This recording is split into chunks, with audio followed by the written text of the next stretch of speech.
नई नई सास बनने जा रही लक्ष्मी को उसके रिश्तेदारों ने अच्छे से समझा दिया था। दीदी देखो, सास बनना आसान नहीं है।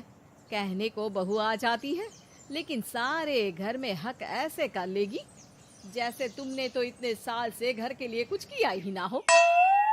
और नहीं तो क्या, मेरी वाली ने तो घर का नक्शा ही चेंज करवा दिया था। कहती है खिड़की यहाँ नहीं वहाँ करो, दरवाजा इस दिशा से खोलो और न जाने क्या क्या। अरे बताओ, 20 साल से क्या मैं गलत खिड़की दरवाजे के साथ रह रही थी? तभी वहाँ बेटी आ जाती है। हाँ माँ, और पक्का भाभी आने के बाद तो मेरा हाल बुरा ही होना है। तुम हर बात पर मुझे इग्नोर करोगी। हे भगवान, इतना सब कुछ होता है बहू के आ जाने पर, मुझे तो पता ही नहीं था।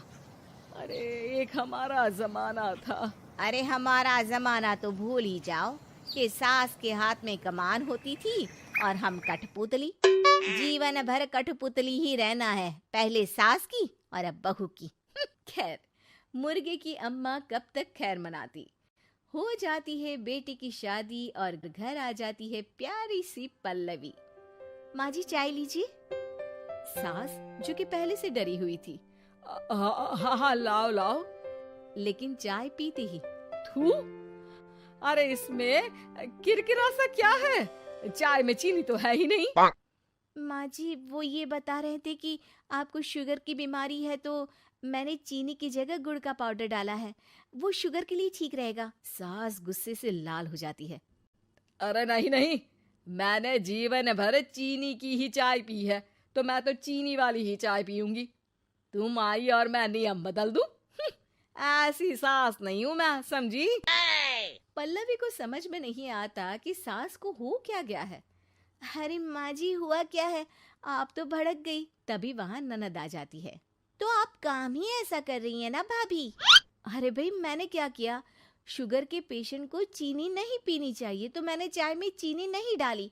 इसमें मुझे तो नहीं लगता कि मैंने कुछ गलत किया। भाभी पहली बात ये कि जबान चलाने की जरूरत नहीं है, क्योंकि हम लोगों को भी बोलना आता है।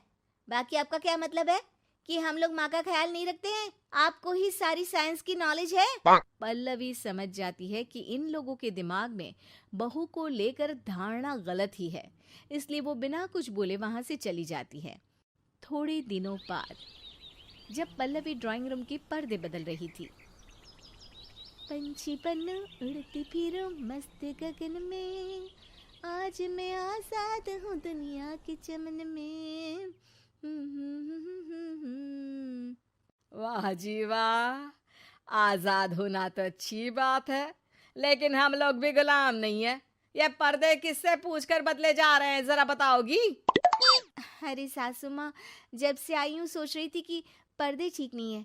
पता है पर्दे इतने हल्के हैं कि दिन में बाहर से पूरा घर दिखता है, लोग झांकते हुए रास्ते से निकलते हैं, ये मुझे अच्छा नहीं लगता है। अरे वाह जी वाह, 5 साल से तो ये पर्दा लगा है, तब तो लोगों ने झांका नहीं। आज तुम आई हो तो लोग घर में झांकने लग गए, क्यों? अरे भाभी, आपको ये तो नहीं लगता कि आप हीरोइन जैसी दिखती हो या इतनी सुंदर हो कि लोग आपको झांक झांक कर देखते रहें? मैं भी रहती हूँ इस घर में, लेकिन मजाल है। पल्लवी सर पर हाथ रख लेती है, पर्दे लगाकर पुराने पर्दों को हटा देती है और निकल जाती है।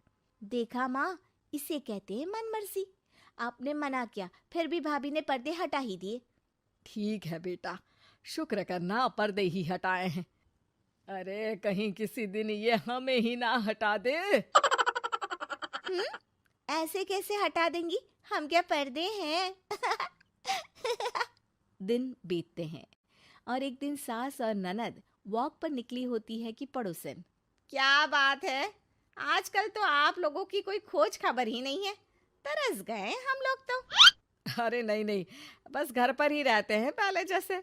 पहले भी तो इतनी ही खोज खबर थी ना। अरे नहीं नहीं, पहले की बात और थी। और बताओ बेटा, बॉयफ्रेंड से चक्कर चल रहा है कि खत्म हो गया? पहले तो पर्दे से दिख जाता था कैसे तुम सारा दिन टेलीफोन पर लगी रहती थी, कभी शर्माती कभी रोती। अब तो पर्दे भी मोटे लगा लिए तो कुछ ठीक से दिखाई भी नहीं देता। हाँ? नहीं, मतलब कोई ना, होता है इस उम्र में। और बताओ बहन जी, बेचारी बहू से तो पहले रोज तानेबाजी होती थी आपकी, रोज देखती थी कैसे उस पर आप दोनों मिलकर बरसा करती थी। अब ठीक है ना वो? चल बेटा, ये औरत तो पागल हो गई है। अरे पागल नहीं, आदत हो गई थी। जब मन उबा तो आपकी खिड़की से झांक लिया करती थी। अब कुछ दिखाई नहीं देता तो। सास और ननद घर आती हैं, जहां बहू पर्दों को बदलने के लिए खड़ी होती है। अरे ये क्या कर रही हो? आपने ही कहा था ना पर्दे बदल देना। अब उस दिन तो उतारे थे, सोचा धो कर लगाऊंगी, आज सूख गए हैं तो लगा देती हूँ। तभी ननद चिल्लाती है, अरे नहीं नहीं भाभी, ठीक है ये पर्दे रहने दो। वो पर्दे कम, सीसीटीवी ज्यादा थे पड़ोसियों के लिए। समझ में आ गया अब आपको? हाँ हाँ, आ गया। अब जरा चाय तो बना कर ला दे। पल्लवी सास को चाय लाकर जैसे ही देती है, चाय पीकर सास झूमने लगती है और जमीन पर गिर जाती है। हाय रे भाभी, क्या मिलाकर पिला दिया माँ को, वो तो गिर ही गई। तभी बेटा डॉक्टर लेकर आता है। चेकअप के बाद डॉक्टर कहते हैं, ओ माय गॉड, इनका तो शुगर लेवल बहुत बढ़ गया है। क्या ये चीनी खाती है? हाँ डॉक्टर साहब, मैंने कई बार इनको चीनी की चाय और मीठा के लिए मना किया, लेकिन ये मानती ही नहीं। माँ को कुछ होगा तो नहीं ना? वो ठीक तो हो जाएंगी ना? अरे बहू की बात नहीं मानती तो क्या बेटी की भी नहीं मानती है ये? बेटा, आप नहीं रोकती अपनी माँ को चीनी की चाय और मीठा खाने से? बेटी क्या बोलती, उसे वो दिन याद आ जाते हैं जब उसने भाभी को इस बात के लिए भला बुरा सुनाया था। डॉक्टर के जाने के बाद, भाभी मुझे माफ कर दो, लोगों के कहने में आकर हम लोगों ने आपसे बहुत बुरा व्यवहार किया, जबकि ससुराल वालों को ये समझना चाहिए कि घर बहू का भी होता है।